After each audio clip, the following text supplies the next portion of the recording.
Capítulo 3, seguimos entonces allí con la iglesia de Sardis.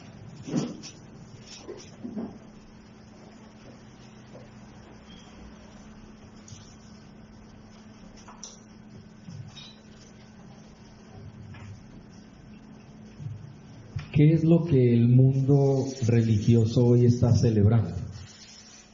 Domingo de Ramos. Domingo de Ramos. ¿Y nosotros qué estamos celebrando?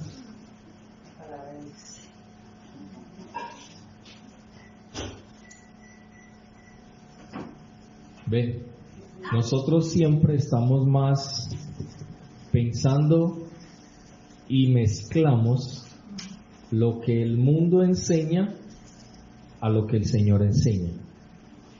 El mundo está celebrando un día, un evento que inicia hoy, donde van a haber procesiones, donde están cargando muñecos, donde están haciendo un sinnúmero de cosas, compungiéndose en el alma en estas fechas, de aquí hasta el próximo domingo, hasta el domingo de resurrección, incluyendo el lunes de Pascua, que llaman ellos. Pero nosotros que somos cristianos, que tenemos la palabra de Dios, no sabemos qué estamos celebrando hoy.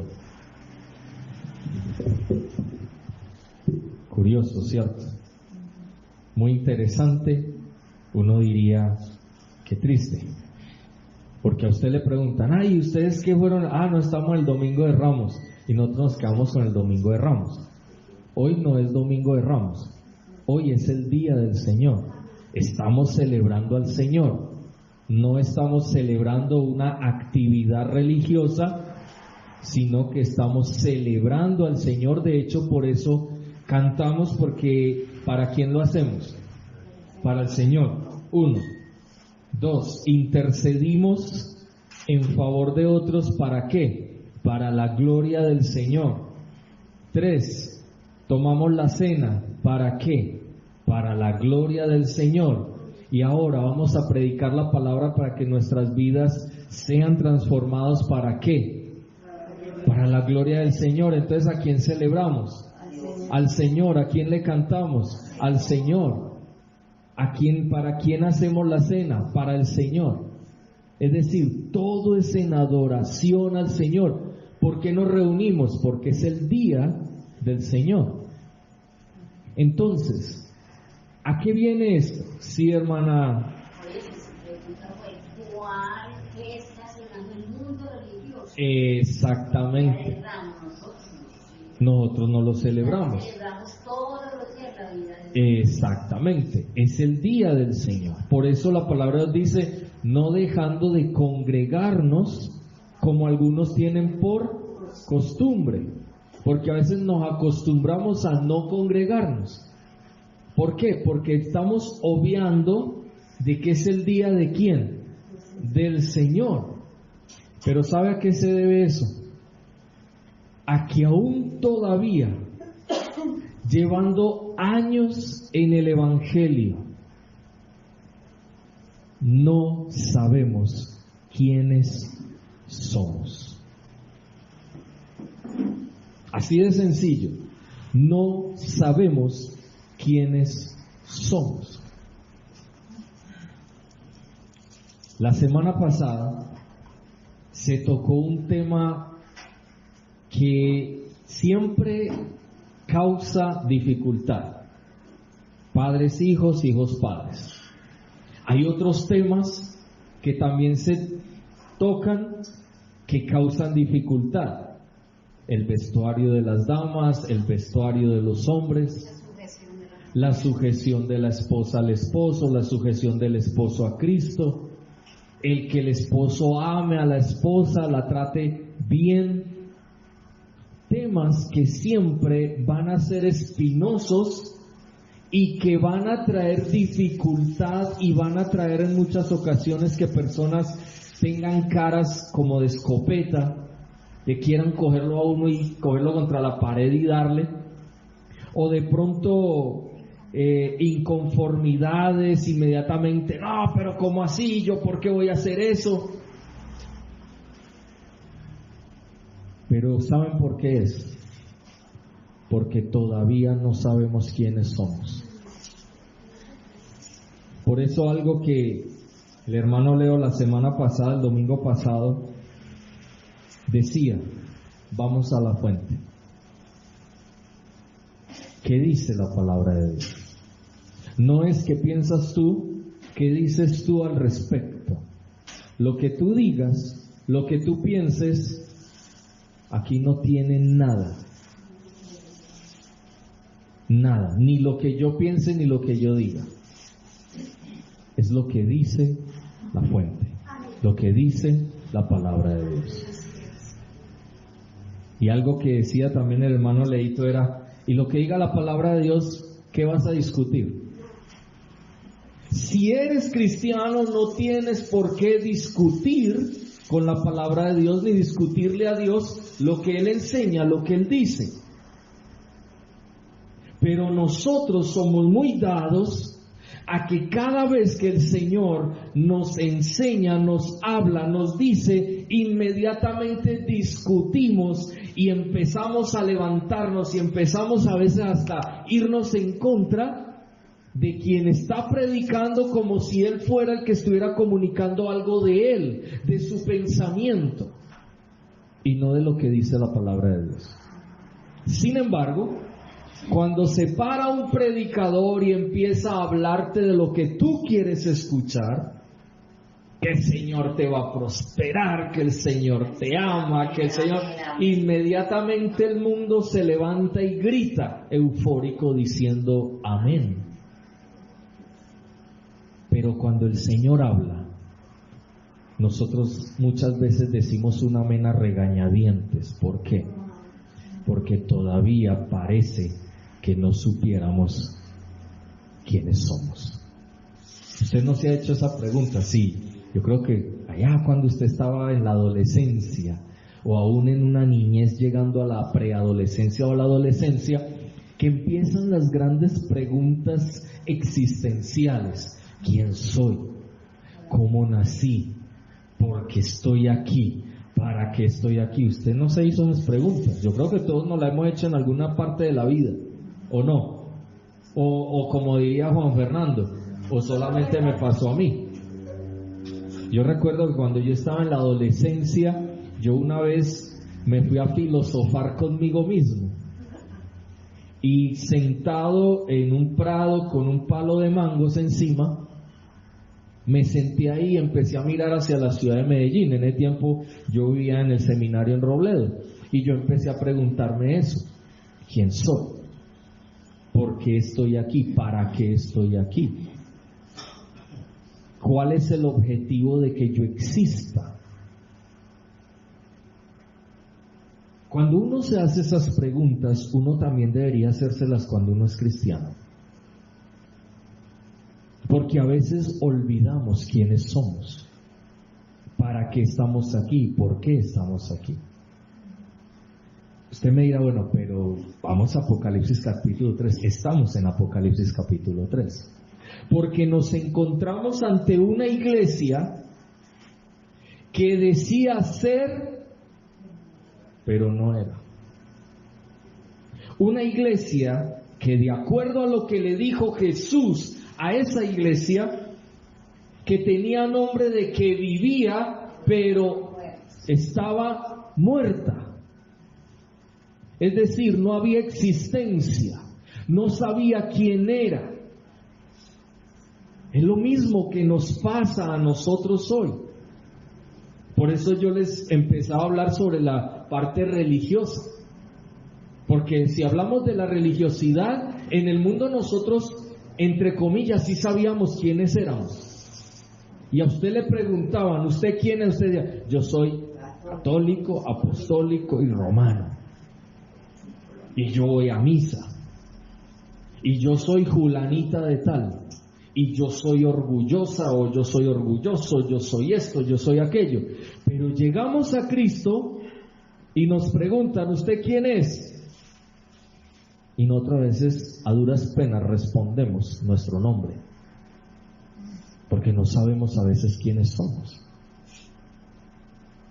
Y por eso vamos a estar mirando en la iglesia de Sardis el significado de estas palabras que tenemos aquí, que vienen de parte de Jesús a través de su mensajero. Yo me imagino al mensajero, al pastor allí, o al hermano que estaba allí, al frente de esta iglesia, diciéndole el mensaje que Jesús le estaba diciendo a la iglesia. Iglesia, ustedes se están comportando no como Dios quiere, ustedes dicen estar vivos, pero están muertos. Yo creo que poquito a poquito más de uno lo miró feo. Y empezó a codear al que está al lado. ¿Cómo le ocurre decir eso? ¿Cómo así que yo estoy muerto? Esas son nuestras actitudes frente al mensaje que viene de Dios para nuestras vidas.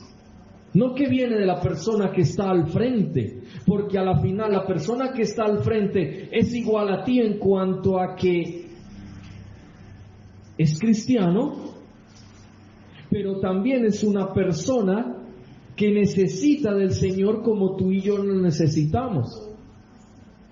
Pero está comunicando un mensaje que viene de Dios para nuestra vida.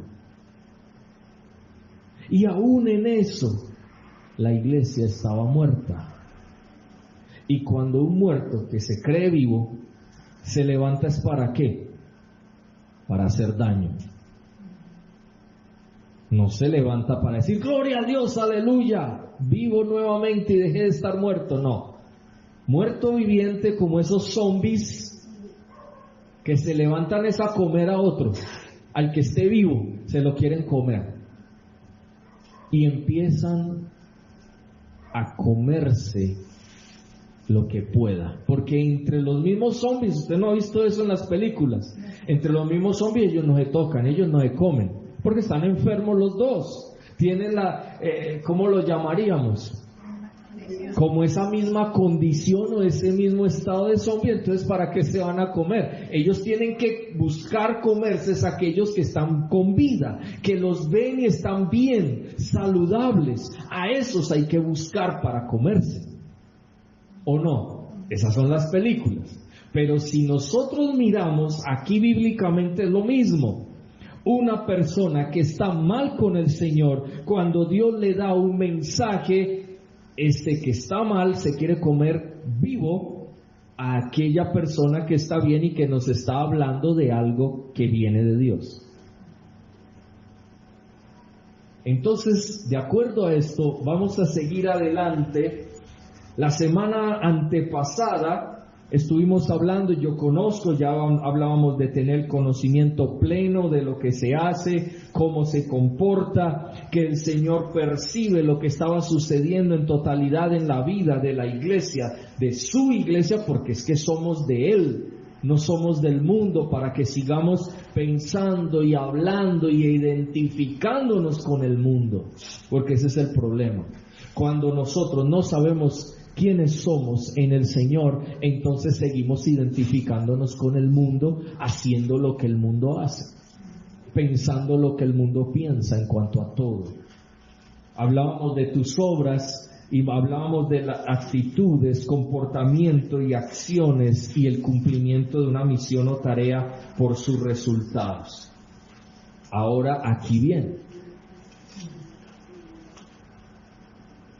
Dice, yo conozco tus obras, ya lo tenemos claro. Siguiente. ¿Qué tienes? ¿Qué tienes? ¿Tienes qué? Nombre. Y miren ustedes la profundidad de esto. Dice, tienes, y tener significa tres cosas bíblicamente. Llevar puesto algo en señal de que perteneces a alguien. Cuando nosotros hablamos del término tener en nuestro idioma personal, idioma general, mundial, de la Real Academia de la Lengua, tener es poseer. Tiene dos connotaciones, poseer y también obligatorio, y ser obligado a. Yo voy a decir la palabra, pero ya hoy no la pude mencionar. Es tener la obligación, o sea, hay obligación en ti de hacer algo. Son las dos formas como vemos. Entonces tú dices, yo tengo que ir al médico o no. Eso es obligación, obligatorio. Yo tengo que hacer tal cosa, obligatoriedad. Exactamente, ahora sí la puedo decir. Pero también es, yo tengo carro, yo tengo casa, yo tengo hijos, yo tengo esposo, o sea, posesión. Pero cuando hablamos bíblicamente de tener, es que llevas puesto algo en señal de que le perteneces a alguien, tú no habías pensado eso. Entonces cuando tú dices, yo soy la esposa de Julanito, y el Julanito dice, ella es mi esposa, o yo tengo una esposa, está diciendo, ella me pertenece. Pero desde la perspectiva del préstamo de Dios hacia esa persona. En el griego es un poco más rico el ver el término como tal, pero en este caso cuando dice, tienes nombre de que vives, entonces llevas puesto en ti algo que es señal de que le pertenecemos ¿a quién? A Cristo. Entonces cuando el Señor le dice, yo conozco tus obras, que tienes, es decir, que llevas algo que me pertenece, llevas algo puesto en ti. ¿Qué es lo que la persona lleva puesto en él? ¿Qué es lo que tiene en él? ¿Qué lleva puesto que le pertenece al Señor y hace que le pertenezca al Señor también? El Espíritu Santo. ¿Y qué habíamos mencionado hasta días anteriores? El que tiene, es decir, el que en sí mismo tiene el Espíritu Santo, el que lleva el Espíritu Santo en él y que le pertenece al Padre, dice esto. Entonces, como el Señor Jesucristo tiene, la iglesia también tiene. Tú y yo tenemos, la iglesia de Sardis también tenía en sí misma esa señal, esas arras, como dice la palabra de Dios. El Espíritu Santo es como el sello del pacto que el Señor nos dio y que tú y yo aceptamos. Y que implica que le pertenecemos ¿a quién? Al Señor. Él es tu dueño. Miremos Hebreos 6:9. Alguien que por favor, si ya lo tiene, lo lea. Pero aunque hablamos así, oh amados, en cuanto a vosotros, estamos persuadidos de cosas mejores que pertenecen a la salvación. Muy bien, ahí está. Pero en cuanto a vosotros, oh amados, estamos ¿qué? Persuadidos, es decir, creemos, hemos creído cosas ¿qué? Mejores. El cristiano se distingue de la gente de afuera porque ha creído en cosas ¿qué? Mejores. Si tú sigues creyendo en el Domingo de Ramos, tú no estás creyendo en cosas mejores. Tú sigues creyendo como el mundo. Pero si tú crees en el Señor Jesucristo y que tú vienes a adorarle, tú vienes a alabarle y por eso quieres congregarte, estás creyendo en cosas mejores. Porque se trata de una relación, no de una religión. La religión ya nosotros lo estudiamos hace años atrás, que significa o viene el término religare o religar, o sea, volver a ligar. Pero cuando habla de volver a ligar o de religión, es desde el hombre a Dios, el hombre tratando de buscar a Dios por sus propios medios, por sus propios pensamientos, por sus propias estrategias, sus propios métodos. Pero cuando hablamos de relación, es Dios quien busca al hombre para relacionarse con él. Es la gran diferencia entre religión y relación. Por eso nosotros venimos hoy a celebrar al Señor. ¿Por qué? porque en su amor, en su misericordia, en su bondad, hoy podemos hablar de una relación entre Él y nosotros y Él, porque Él nos buscó a nosotros cuando nosotros no queríamos nada de Dios.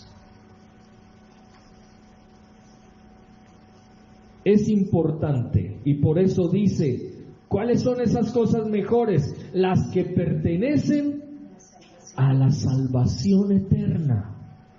Aunque hablemos de muchas maneras, hablemos así como hablamos nosotros, sin embargo, si estamos persuadidos de cosas mejores que pertenecen a la salvación, entonces nosotros vamos a vivir una vida distinta a la que el mundo vive.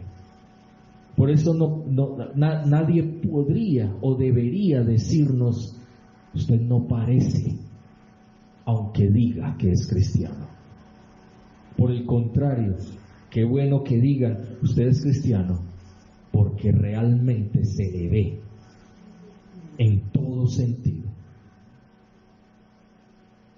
Pero a veces en nuestra forma de hablar, de pensar, de hablar, de sentir, de oír, de ver, de vestirnos, de todo lo que somos, estamos mostrando más lo de afuera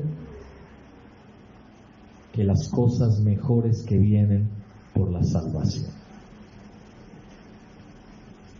En segunda instancia, es considerar cierta opinión o punto de vista que lleva a experimentar un estado o condición.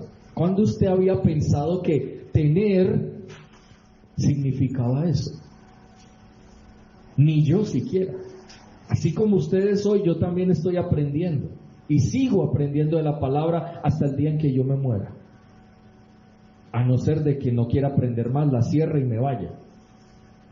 Pero mientras tenga la palabra abierta, tener significa que considero cierta opinión o punto de vista, la cual me va a llevar a experimentar un estado o condición de acuerdo a. Cuando viene la palabra de Dios, cuando viene el Señor a la iglesia de Sardis a hablarle, le está diciendo, consideren lo que les digo y experiméntenlo, porque su estado o condición debe ser esta, la que yo digo en mi palabra. Es muy claro. No necesitamos aquí coger plastilina, todo está muy claro. En tercera instancia, significa tener el que en su mente y conducta manifiesta que pertenece a algo o a alguien. Importantísimo, otra vez, yo conozco tus obras. Es decir, recordémoslo, actitudes, comportamiento y acciones. ¿De qué tienes? Conducta, comportamiento, acciones. Es interesante ver cómo los términos, cuando uno ya empieza a ver el contexto del mismo texto, uno se da cuenta que todo está unificado. Importantísimo tener esto presente en nuestras vidas, porque al entender esto nos vamos a dar cuenta que el mensaje que el Señor le está dando a la iglesia de Sardis también hoy es para nosotros. No es solamente para esa época. ¿Tienes nombre? Nombre es la manifestación del carácter que te distingue de otros, de los demás. Y eso habla en primera instancia en las actitudes que hablan de la reputación y la dignidad de otro. Por eso, cuando el Señor les dice, tienen nombre de que vives pero están muertos, cuando les dice, están muertos, están diciendo, tus actitudes están hablando mal de la reputación de Cristo y de la dignidad de Cristo. Eso era lo que le estaba diciendo a la iglesia en Sardis. tus actitudes, en vez de manifestar ese carácter que viene de Cristo, que tiene el Espíritu Santo de Dios, con tus actitudes estás bajando la reputación de tu Señor, de tu dueño. Por eso la pregunta, ¿quiénes somos? Si no sabemos quiénes somos, entonces podré decir y entender el por qué nuestras actitudes, en vez de dignificar a Cristo, en vez de que la gente hable bien de Cristo, vamos a llevar a que hablen mal del Señor. Y la gente va a decir, ¿y eso que es cristiano? ¿Qué están diciendo ahí? ¿Y eso que dice tener al Espíritu Santo y que tiene a Cristo? ¿Es tu dignidad la que se está viendo afectada? No. Porque tus actitudes, tu carácter, está hablando o bajándole la dignidad al mismo Cristo. Por eso necesitamos tener claridad en quiénes somos nosotros. Si tú no sabes quién eres, ponte las pilas, porque viene más adelante el Señor a una iglesia en la Odisea donde le dice claramente, o eres tibio o eres caliente. Perdón, o eres frío o eres caliente, pero tibio te vomitaré de mi boca. Es muy clara la palabra. Es muy clara la palabra. Cuando entremos a hablar de la Odisea, nos daremos cuenta que eso va ligado también a la iglesia en Sardis. Todo esto va ligado. Es como si fuera parte a parte, uno a uno, mostrando todo lo que estaba sucediendo e iba a suceder una y otra vez en el futuro. Y hoy está sucediendo. La iglesia de Cristo no soporta la palabra de Dios porque tiene nombre de que vive, pero realmente está muerta. Por eso muchas personas, cuando uno les habla la palabra, prefieren irse a una iglesia donde les den pañitos de agua tibia, donde le hablen del amor, donde empiecen a darles palabras proféticas y donde les digan que tú tienes un trono allá al lado del Padre, que el Señor Jesucristo, que el Señor te va a dar carro, casa y beca, que el Señor te bendice, es decir, lugares donde siempre te van a hablar lo que tú quieres escuchar. Porque hoy en día lo que menos queremos escuchar es que estamos en crisis en Colombia y en el mundo. Yo le decía a mi esposa esta semana y le decía también a mi mamá, yo le decía, de todos los años que yo llevo de vida aquí en Colombia y todo eso, nunca antes había visto el país tan mal como lo estoy viendo ahora. Muy mal está. A tal punto que hasta la economía se está viniendo abajo. Vemos cada mes que siguen subiendo y subiendo las cosas y esto no lo para nadie. Y siguen pasando más violencia y sigue habiendo todavía más pecado, más maldad.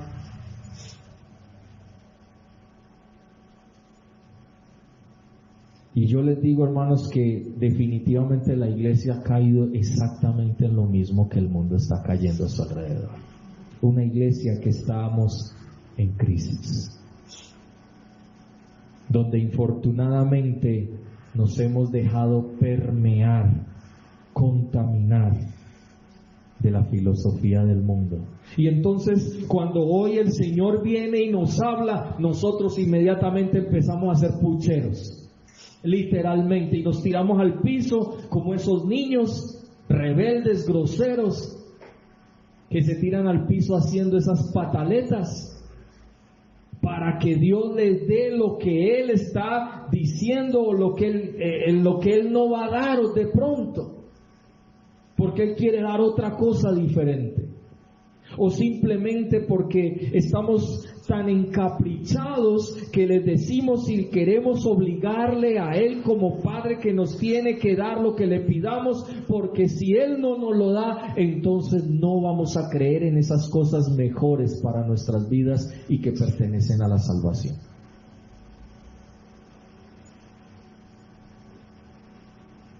Es muy clara la palabra.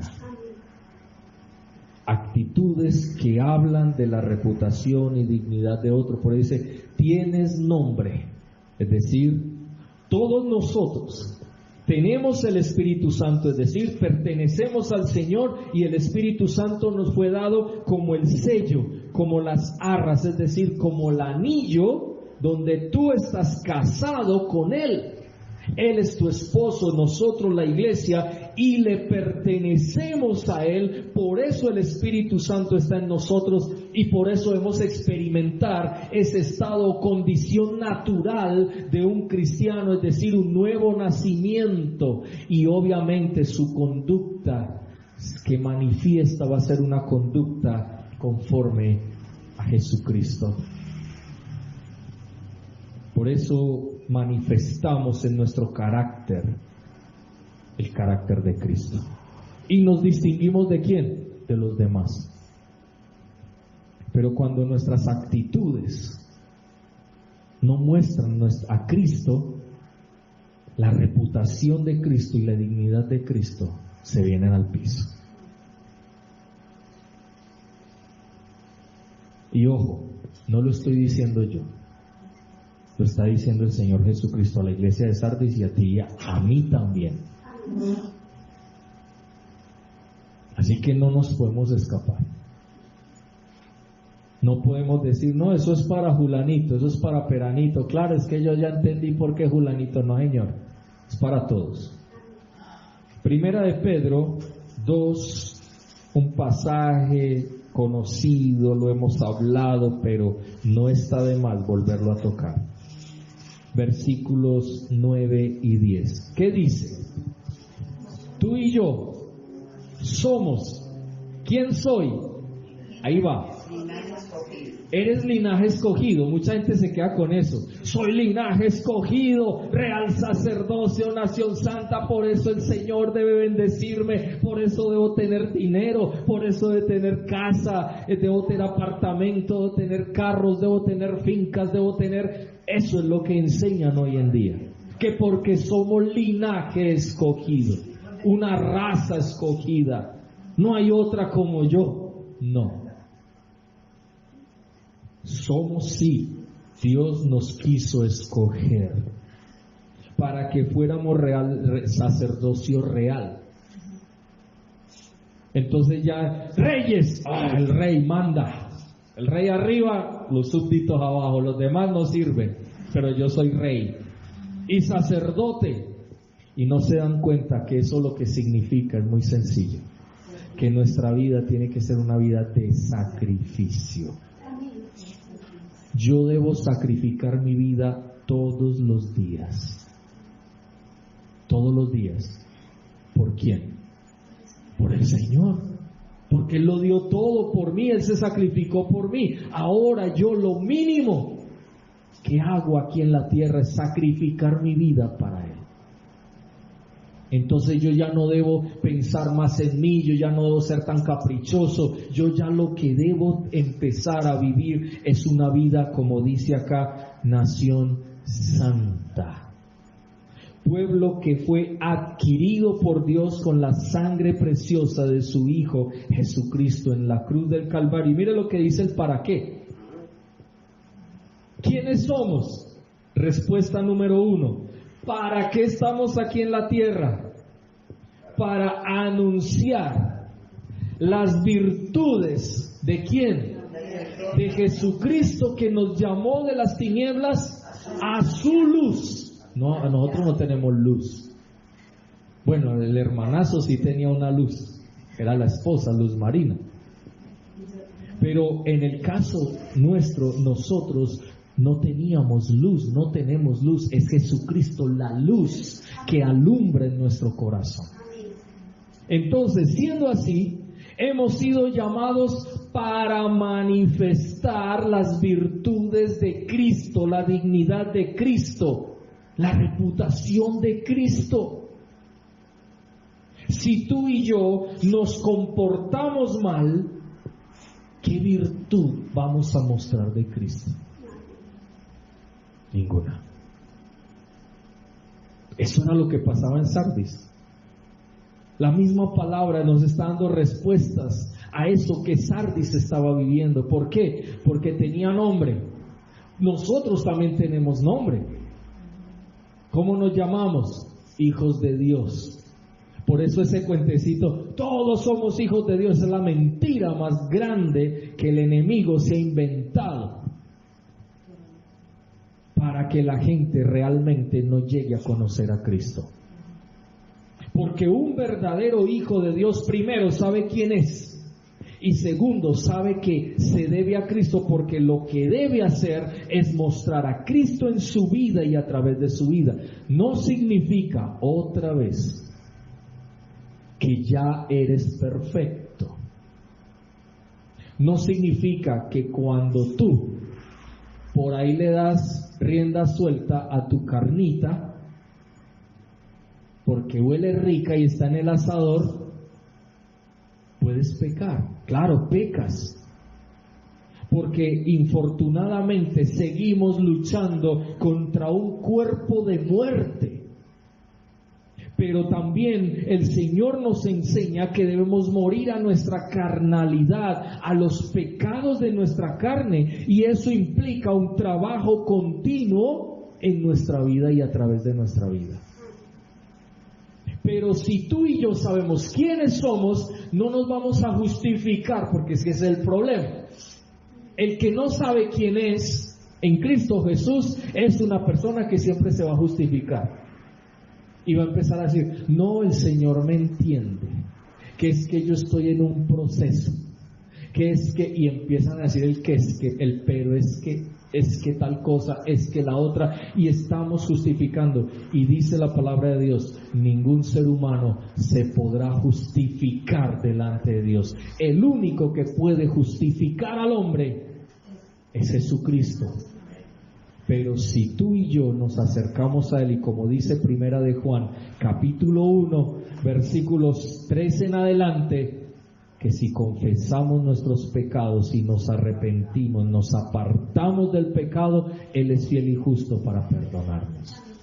Pero no podemos justificar nada de nuestras vidas. Pastor, como dicen que es una etapa y no la pueden terminar. Exactamente, y se quedan en la etapa, porque esa es la justificación perfecta. No, es que entendámoslo, como dirían por ahí, entendámoslo. Él es un niño diferente y se quedan en la etapa. No, sí, es que él está pasando por esa etapa donde usted sabe, o es que usted nunca fue. Ese es el cuentecito, es que usted nunca fue, para justificar el pecado, el mal obrar, el mal carácter de una persona. En vez de enseñarle, en vez de disciplinarle, en vez de corregirle, le tapamos el pecado con esas justificaciones que no van con el Señor. Es que no nos digamos mentiras. Jesucristo pasó por las diferentes etapas que nosotros también pasamos. Y usted mira, pero Él era Dios. No, un momentico. Él fue 100% hombre, 100% humano, sujeto también a nuestros deseos carnales como nosotros. Y claramente dice que desde peladito estaba en las cosas del Señor y Él sabía quién era. ¿Por qué? Porque sus padres, y aquí es donde viene la etapa de el tiempo de los padres. Los padres, tanto José como María, ellos cumplieron a cabalidad, dándole palabra al Señor Jesucristo, llevándolo al templo, y Jesucristo sabía quién era. Pregúntele a usted a uno de sus hijos quién es, y él no sabe tampoco, porque usted tampoco sabe. Porque como usted no sabe quién es, porque a veces los hijos ven que sus padres dicen, soy cristiano, voy al templo, pero sus actitudes, sus hechos, sus comportamientos no son de un cristiano, de alguien que tiene a Cristo. Entonces, claro, en la iglesia es una cosa y en la casa otra. De hecho, recordemos esa anécdota que la leí de una iglesia por allá, creo que fue en Ecuador, donde una mujer, su esposo era ujier o guarda del templo allí en la casa de Dios, y habló con el pastor y le dijo, pastor, usted aquí no tiene una casa donde mis hijos y yo podamos venir a vivir junto con mi esposo. Y el pastor se quedó como extrañado, dijo, pero ¿por qué, hermano? Porque es que aquí mi esposo se comporta de una manera amable. Aquí mi esposo habla de una manera diferente. En cambio, si usted lo viera en la casa, me ha hasta pegado. Entonces el pastor tuvo que hablar con el hermano y lo puso en disciplina. Pero es eso. Mientras nosotros no sepamos quiénes somos, cómo debe ser nuestro comportamiento de acuerdo a los lineamientos de la palabra de Dios, siempre vamos a ser como aquellos que van a este estadio que queda aquí en la unidad, en la 70, que es de los patinadores. Siempre vamos a estar patinando. María Luisa Calle. Siempre vamos a estar patinando, porque vamos a tener patines y casi caernos. ¿Por qué? Porque siempre vamos a estar en lo mismo, en lo mismo, en lo mismo. Pero cuando tú y yo sabemos quiénes somos y para qué estamos acá, nos daremos cuenta claramente que nuestras actitudes deben cambiar, porque hay cosas mejores. Lo dice la palabra de Dios, busquen las cosas mejores, lo leíamos ahora en Hebreos, hay cosas mejores para nosotros que pertenecen a la salvación, y esto es lo que estamos hablando. Si tú y yo ya somos salvos, entonces sabemos que somos linaje escogido, entendiendo lo que eso significa, real sacerdocio, entendiendo realmente lo que eso significa, nación santa, es decir, apartada del mundo y apartadas para el Señor, porque ahora ya nos debemos es al Señor y no al mundo, para seguir agradando al mundo y haciendo lo que el mundo hace y viviendo lo que el mundo vive y aceptando lo que el mundo acepta. Hemos sido llamados a anunciar las virtudes de Cristo. Y póngase a contar las virtudes de Cristo. Entonces, tenemos que pensar en el fruto del Espíritu Santo. Vamos ahí. Efesios capítulo 5. 6. Es Gálatas. Sí, gracias, hermanos, gracias. Por eso no me daba. Gálatas capítulo 5. Mire lo que decía Pablo, pero lo voy a decir así.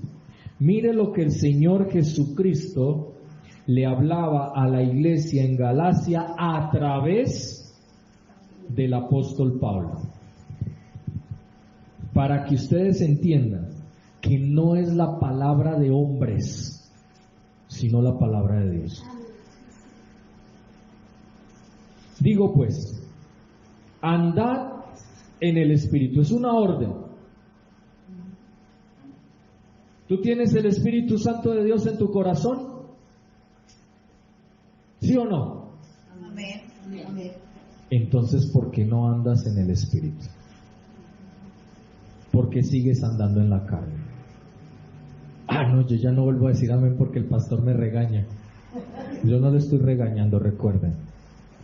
Jesucristo habla a través de su palabra y yo lo único que estoy comunicándole es lo que dice la palabra, porque a la final bastantes problemas tengo yo por los cuales yo tengo que preocuparme para estar preocupado en sus problemas, aunque igual uno se preocupa en sus problemas porque mi labor como ministro del Señor es esa.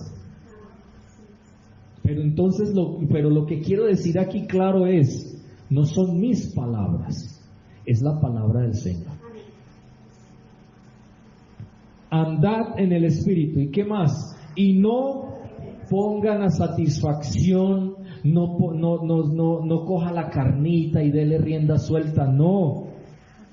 Si es que quiere como un pedazo de carne, cómaselo. Pero no le dé a los deseos suyos, los pecaminosos, no los satisfaga. Porque cuando usted los satisface, usted está cayendo en el hecho de mostrar un carácter que va en contra de la reputación de Cristo y la dignidad de Cristo. Piense eso siempre. Pensemos, yo sé que no pensamos, como decía nuestro hermano Carlos esta semana en un audio que puso allí en el grupo de la iglesia, donde él decía que eso era muy doloroso y que el día que él se cayó, él no pensó en Dios, no pensó en nadie, sino lo único que pensó fue: me dañé el pie, me volví nada aquí. Porque es la realidad. Lo mismo me pasó a mí hace unos años, cuando unos ladrones entraron allí al templo y me apuntó con un arma para matarme. Yo en ese momento, yo ni siquiera dije: Señor Jesucristo, recíbeme en gloria. Yo no pensé eso. Yo solamente, cuando Él me apuntó y que me iba a disparar, yo vi más o menos la trayectoria y yo vi que me iba a caer en el estómago. Entonces yo me miré el estómago y yo dije: me mató. Eso fue lo único que yo pensé. Ya después, con el tiempo, el Señor me empezó a venir cosas para decirle al ladrón. Entonces, gracias a Dios, pude en ese momento, el Señor más que yo, porque yo estaba con la adrenalina, mejor dicho, bastante complicada. Entonces el Señor inmediatamente me puso: predícale mi palabra, y ahí fue donde yo pude predicar. Ahí sí tuve palabras para hablar. De resto estaba yo porque uno no sabe ni qué decir ni qué pensar, solamente me morí, me mataron. Pero es la verdad. Si uno no está preparado en el Señor, uno no va a decir: no, sí, ya a último momento yo le diré al Señor: perdóname, Padre, por llevar esta vida carnal. Créame que no va a tener ese momento. Solo al que el Señor quiera darle ese momento se lo dará y le dará la lucidez. Pero a una persona que supuestamente ha llevado un nombre durante muchos años, de pronto esa persona no va a tener el momento, porque Dios le da ese momento es a aquellos como el ladrón en la cruz. Pastor, y Dios tiene misericordia. Exactamente, así es. No, es sencillito. Él tiene misericordia de quien quiere tener misericordia. Dígale algo, pues. Váyase en contra de él, pelee contra él, y él te seguirá diciendo: yo tengo misericordia del que quiera tener misericordia, y si no quiero tener misericordia de ti, no la tendré, y punto. Y esa es mi voluntad, eso es lo que yo quiero, y listo. ¿Cuál es el problema? Yo soy Dios, tú eres simplemente polvo. Sencillo. El mismo Job lo decía: ahora reconozco y simplemente soy polvo. Yo no sabía ni lo que hablaba. De oída te había oído, ahora mis ojos te ven. Qué bueno llegar a ese punto, ¿cierto? Porque a veces nosotros somos muy buenos de oídos para escuchar nada más, pero no vemos al Señor por ninguna parte, ni lo hemos visto. Sigue diciendo entonces: porque el deseo de la carne es contra el espíritu, y el del espíritu contra la carne, y los dos se oponen entre sí para que no hagamos. Usted no ha puesto atención a esto. Se contraponen, se oponen entre sí, pero el objetivo de que se oponga la carne con el espíritu es para que no podamos hacer lo que nosotros queramos. Pero infortunadamente a veces como cristianos actuamos como nosotros queremos. Y cuando tú y yo actuamos como nosotros queremos, ya no tiene nada que ver con el espíritu, ya es carnalidad. Porque el espíritu siempre nos va a poner un freno. El Espíritu Santo te va a decir: no lo hagas. pero tu carne te dice, ¿a que si lo hago? Que no lo hagas, mira lo que dice mi palabra, mira lo que el Señor enseñó. No, pero es que Jesús era Dios, carnalidad. Eso no es otra cosa. Esa justificacioncita es que Jesucristo era Dios, entonces por eso Él pudo. Eso no es otra cosa sino carnalidad dada por el pecado que hay en nosotros. Pastor, sí. Mira qué interesante como dice esta versión. Ajá. Digo pues, andad en el Espíritu, y así jamás satisfaceréis los malos deseos de la carne. Interesante. Mire qué interesante esa versión. Si andamos en el Espíritu, es lógico. Es lógico. Es natural que tú no vas a satisfacer los deseos de la carne jamás. Pero nosotros tenemos que decirlo. No nos es fácil andar en el Espíritu. No nos es fácil. Usted me dirá, ¿qué es andar entonces en el Espíritu? Bueno, aquí en este mismo texto podríamos hablar de, primero, no hacer lo que queramos, sino hacer la voluntad de Dios. Esa sería la primera. La segunda, verso 18. Si sois guiados por el Espíritu, no estaremos bajo la ley. En otras palabras, dos, estaremos siendo guiados o somos guiados por el Espíritu de Dios. Luego viene más adelante, tendremos o pondremos por obra el fruto del Espíritu, verso 22. ¿Y cuál es? Amor, gozo, paz, paciencia, benignidad, bondad, fe, mansedumbre, templanza. Contra esas cosas no hay ley. Por eso dice verso 24. Pero los que son de Cristo, ¿qué han hecho? Crucificar la carne. Real sacerdocio. ¿Qué significa real sacerdocio? Que has sacrificado tu carne con sus pasiones y deseos. Cuando tú deseas algo del mundo, todavía no has sacrificado, no has crucificado totalmente tu carne. Cuando tú sientes pasiones que van en contra de la voluntad de Dios, que tienen que ver con la carnalidad, tú todavía no has crucificado tu carne. ¿Y qué dice Gálatas 2:20? ¿Recuerdan? Con Cristo estoy juntamente. Cuando nosotros bajamos en el bautismo a las aguas, ¿qué simbología tiene? Esa.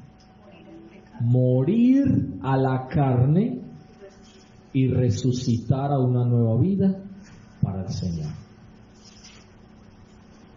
Yo le pregunto, cuando tú te bautizaste, ¿fuiste consciente de eso?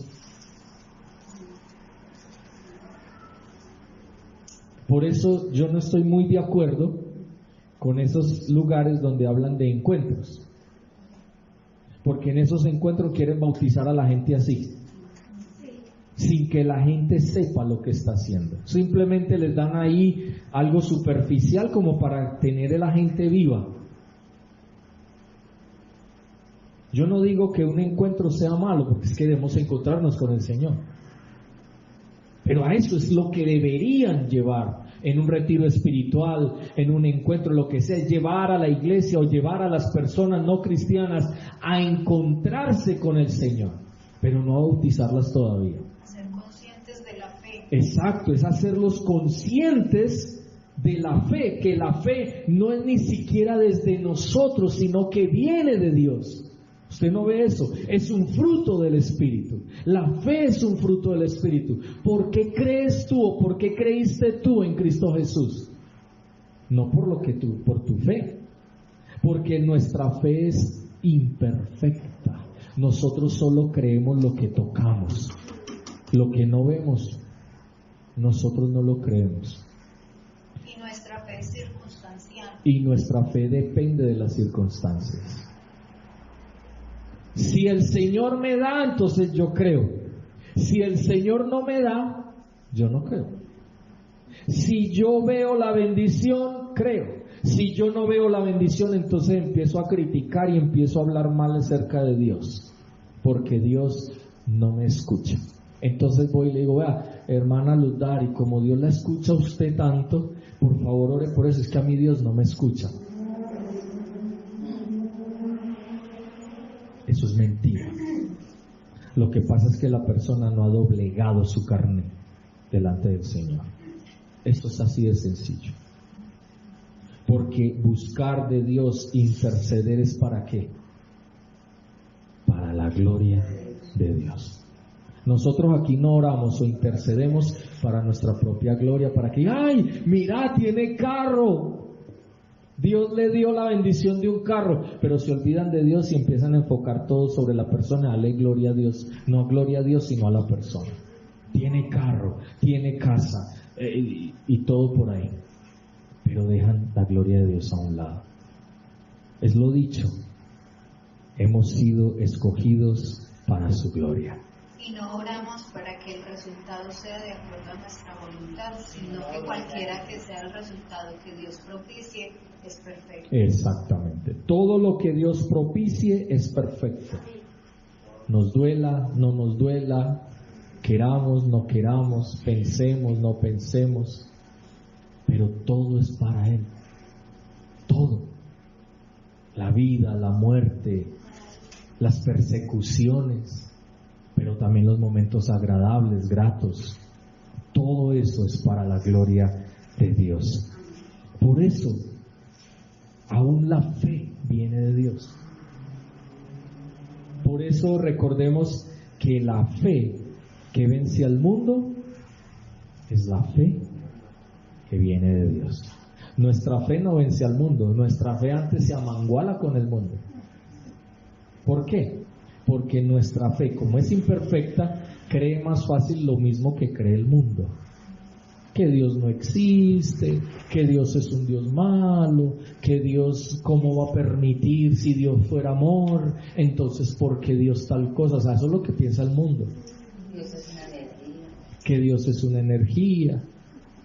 O sea, hay muchos conceptos equivocados que están dentro de la iglesia y que son del mundo. ¿Pero por qué? Porque nosotros no sabemos quiénes somos.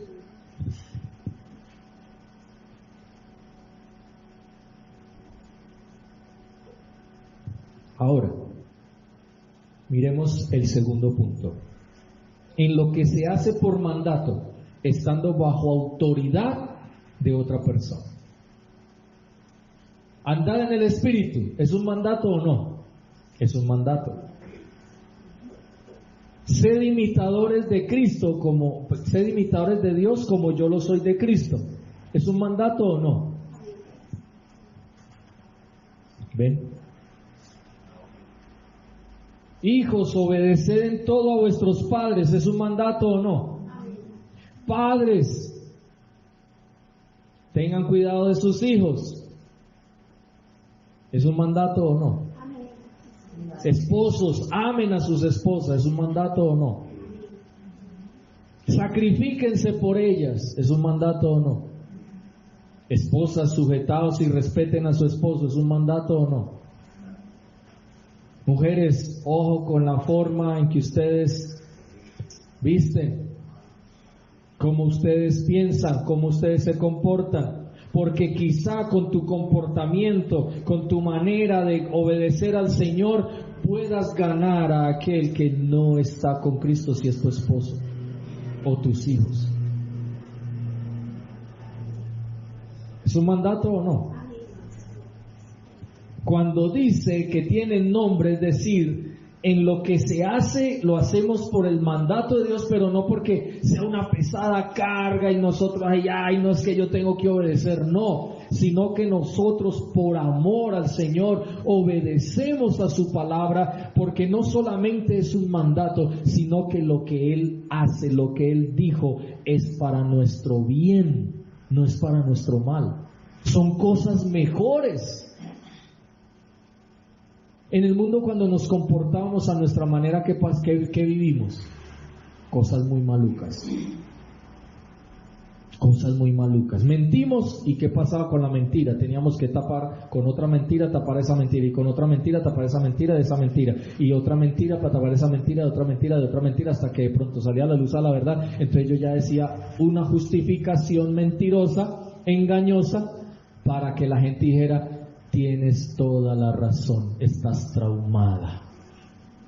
Te causaron un trauma y por eso, pobrecita, por eso tuvo que decir la primera mentira y después la segunda y la tercera y la cuarta y la quinta y la sexta y hasta 1000 mentiras para poder llegar a este punto. Infortunadamente son circunstancias bien complejas las que vivimos en el mundo, pero el Señor, en Él siempre nosotros vamos a vivir cosas mejores. Primera de Pedro, ahí mismo en Primera de Pedro, volvamos a Primera de Pedro, capítulo 2. Ya casi vamos a terminar. Me permiten unos minutos más, por favor. Dice: amados, verso 11, amados, yo os ruego como a extranjeros y peregrinos. ¿Qué somos? Extranjeros y peregrinos. Es decir, estamos de paso, no estamos aquí porque nos vamos a quedar aquí. No, Señor, somos extranjeros y peregrinos porque pertenecemos al Señor. Dice: que os abstengáis de los deseos carnales que batallan contra el alma, manteniendo, mire lo que dice, buena vuestra manera de vivir entre los gentiles, para que en lo que murmuran de vosotros como de malhechores glorifiquen a Dios en el día de la visitación al considerar vuestras buenas obras. Es decir, comportamiento, actitudes, acciones. Es muy claro. O sea, es muy claro. Tenemos que guardar la dignidad de Cristo, la reputación de Cristo en nuestra vida. Tal vez la hemos empañado en algún momento, sí.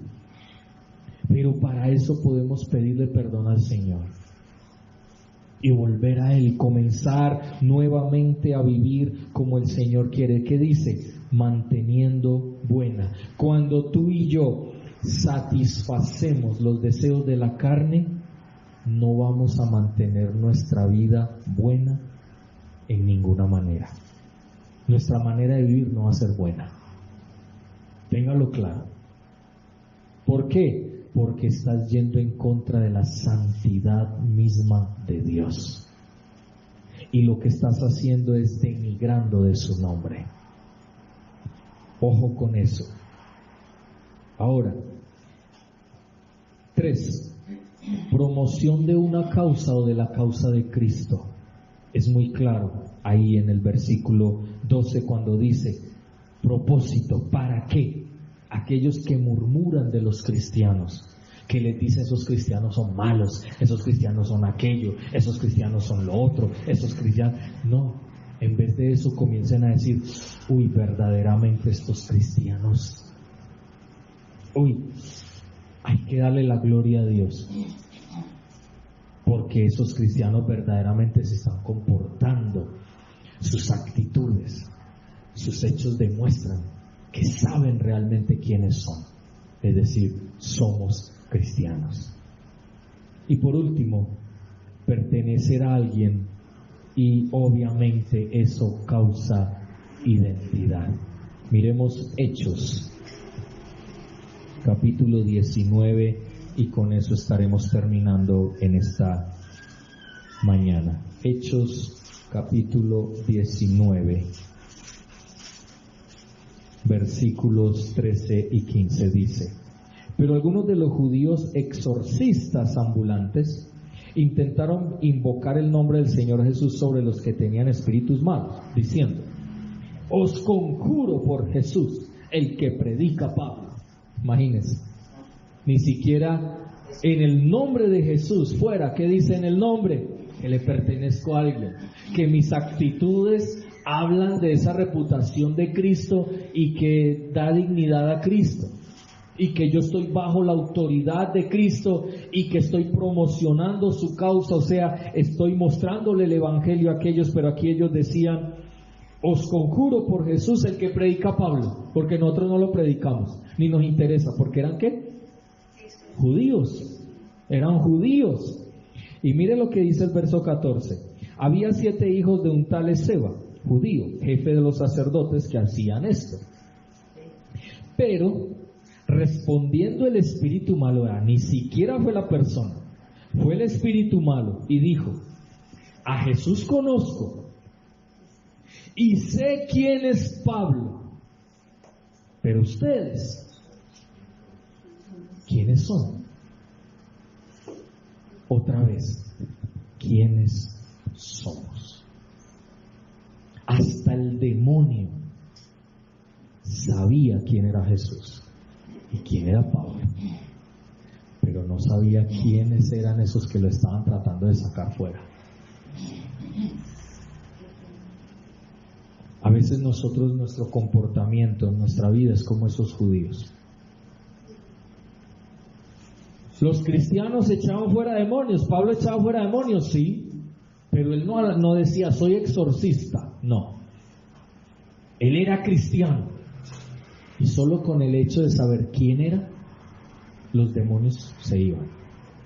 Lo mismo los discípulos de Cristo. Pedro, recuerden, Pedro, solo la sombra de Pedro sanaba y liberaba de demonios vidas de personas. Sabían quiénes eran en Cristo Jesús. Pero a veces nosotros y la iglesia de Éfeso, la iglesia de Sardis, no parece que no sabían quiénes eran.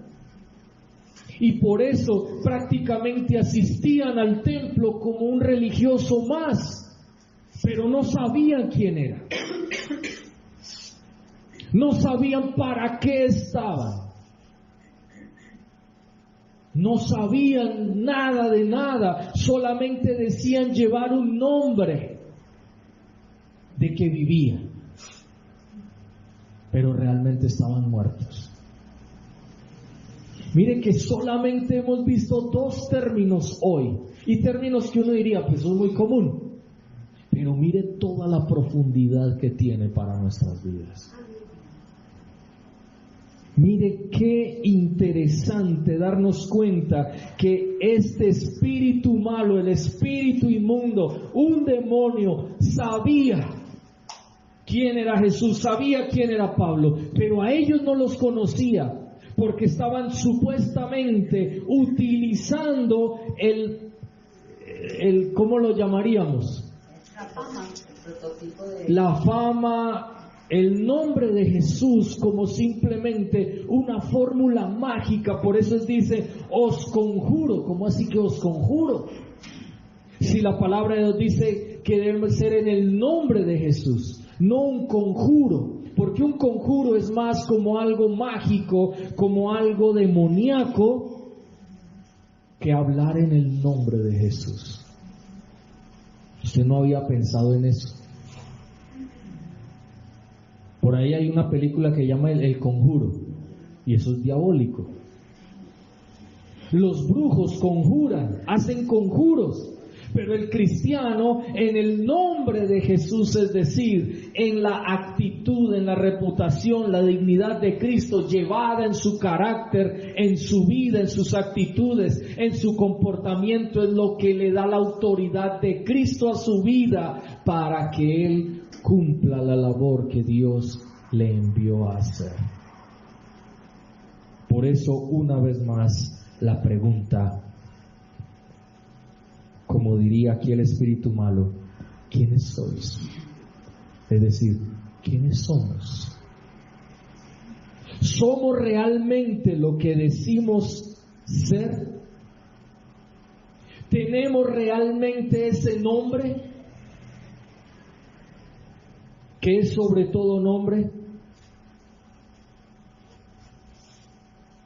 Yo creo, hermanos, que es tiempo de decir basta. Basta de vivir como si no fuéramos. O tiene que venir un demonio en algún momento de nuestra vida y decirnos: yo conozco a Jesús, yo conozco y conocí a Pablo, a Pedro, pero a ti no te conozco. O peor aún, el día de mañana, el día del juicio, cuando nosotros vayamos y le digamos al Señor, como decía Jesús en esa parábola, y decía esa gente: Señor, pero si yo profeticé en tu nombre, yo prediqué, yo hice milagros, yo hice sanidades, yo hice campañas evangelísticas, yo prediqué en la calle, yo llevé mucha gente a Cristo. Y el Señor te tenga que decir: no te conozco. No te conozco, porque no hiciste la voluntad de mi Padre. Y ese nunca os conocí es bastante revelador, porque significa que ni aún estando dentro era conocido por el Señor. Porque es que tú y yo necesitamos ser conocidos por el Señor, y somos conocidos, y Él sabe aquí de todos nosotros quién es y quién no es. Él lo sabe.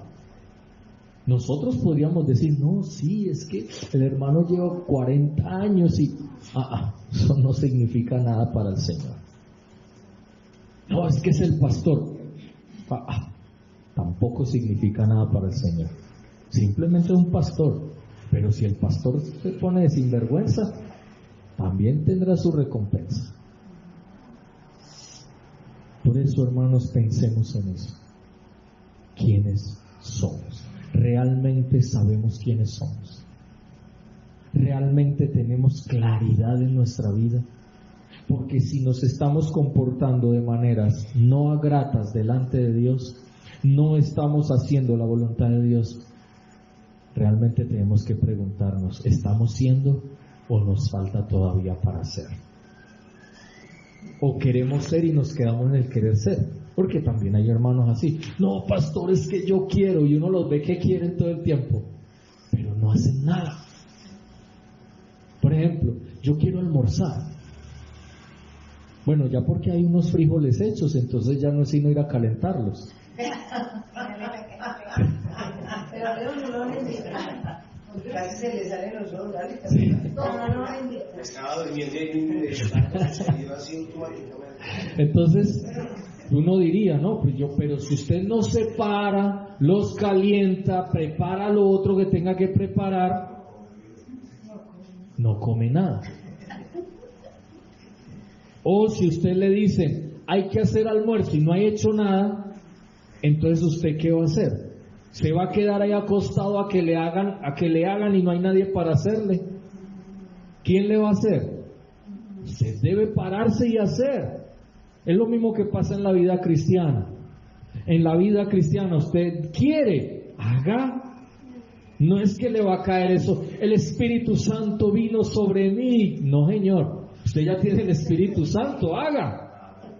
Párese de esa cama, párese de ahí, métase a estudiar la palabra, métase a orar, métase a hacer lo que tiene que hacer como cristiano.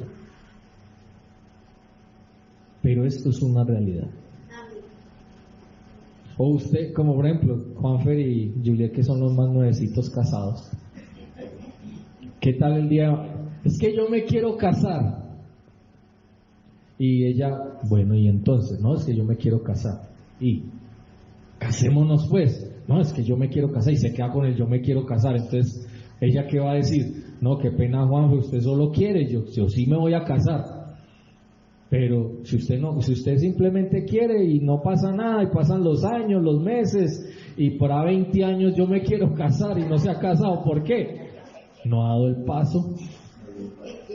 Es así, es muy sencillo, y es lo mismo que pasa en la vida cristiana. Por eso, todo lo que nosotros vemos aquí en la tierra como ejemplos es para que veamos que la vida cristiana tiene que ver con eso. Así que, hermanos, pensemos en eso. porque hay que continuar. Y con la ayuda del Señor, dentro de 8 días es que... Eso sí, ya eso es diferente. No me va a decir el día de resurrección, porque el día de resurrección pasó hace demasiados años atrás. Sí, hermano. No, es que hay muchos pastores en iglesias cristianas que hacen programación en Semana Santa. Para Semana Santa tenemos esto y eso, y el día de resurrección tenemos esto. Sí, tenemos esa, o sea, ese es un chip que los mismos pastores no han quitado. Y uno trata de entender, yo personalmente no lo comparto, pero trato de entender en el sentido de que quieren llamar a la gente a que se consagre. Si ha estado muy desconsagrado durante todo el año, los 3 meses, quieren que esta semanita, o sea, no, uno tiene que estar consagrado todo el tiempo. Y todo el tiempo tiene que meterse con el Señor. Vamos entonces a orar en esta tarde ya, 12:02.